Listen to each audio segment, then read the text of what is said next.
শিক্ষার্থীদের আন্দোলনে এত সহিংসতায় লজ্জিত দেশের সর্বোচ্চ আদালত। সব মৃত্যুই দুঃখজনক বলে মন্তব্য করেছেন হাইকোর্ট। 6 সমন্বয়ককে কোন আইনে ডিবি কার্যালয়ে রাখা হয়েছে তা নিয়েও প্রশ্ন তুলেছেন আদালত। এদিন শুনানি ঘিরে এজলাসে হইচই ও হট্টগোলের ঘটনা ঘটেছে। পরবর্তী শুনানি বুধবার। মাজহুল হক মান্নার রিপোর্ট। আন্দোলনকারীদের লক্ষ্য করে সরাসরি গুলি এবং বৈষম্য বিরোধী ছাত্র আন্দোলনের 6 সমন্বয়ককে ডিবি কার্যালয়ে রাখা নিয়ে রিটের শুনানিতে আদালতে কয়েকবার হট্টগোল হয়। আবেদনকারী ও তাদের সমর্থিত আইনজীবীরা ছাড়াও আওয়ামী ও বিএনপিপন্থী আইনজীবীদের ছিল ব্যাপক উপস্থিতি। শুনানিতে কোটা সংস্কার আন্দোলনে প্রাণহানির ঘটনা দুঃখজনক বলে মন্তব্য করেন উচ্চ আদালত।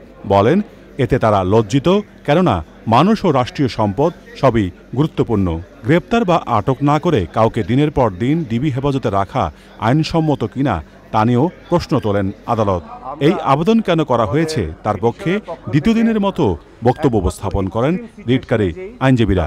যে মানব প্রাণগুলো যাচ্ছে সেগুলোকে এখানেই থামানো যাক, আর যাতে একটিও রক্ত না পড়ে, আর এক ফোঁটা রক্তও যেন না পড়ে। পুলিশ তাদের অন্যান্য যেসব প্রসিডিওর আছে পিআরবি অনুযায়ী সবকটাকে যেন ফলো করে তারপরে তারা যেন তাদের দায়িত্ব পালন করে।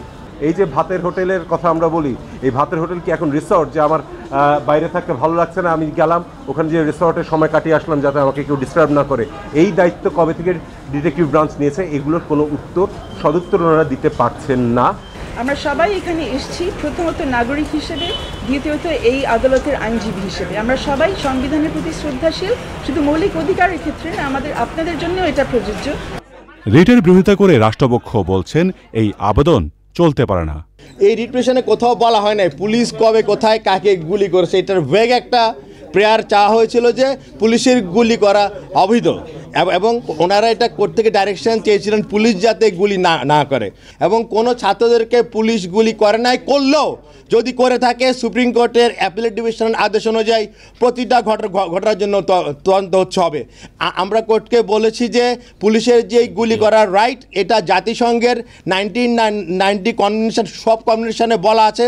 বুধবার এ বিষয়ে ফের শুনানি হবে, এরপরই আদেশ দেবেন high court. Mazhul Haque Manna, channel I, Dhaka. DMP additional commissioner Harunur Rashid বলেছেন, ডিবি হেফাজতে থাকা কোটা আন্দোলনের 6 সমন্বয়ককে পরিবারের জিম্মায় দেয়া হবে কিনা তা নির্ভর করছে আদালতের সিদ্ধান্তের উপর।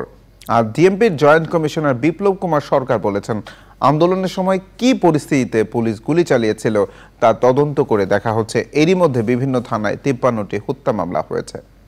বিরোধ নেই, আমাদের টার্গেট হচ্ছে যারা নাশকতাকারী, যারা মেট্রো রেলে আগুন দিয়েছে, যারা সেতু ভবনে আগুন দিয়েছে, এই ধরনের যারা নাশকতা করেছে, টোল প্লাজায় আগুন দিয়েছে, বিভিন্ন জায়গায় আগুন দিয়েছে, গাড়ি পুড়িয়েছে, আমাদের শত্রু হচ্ছে সেই জামাত শিবির চক্র যারা, এবং বিএনপির যারা সন্ত্রাসী।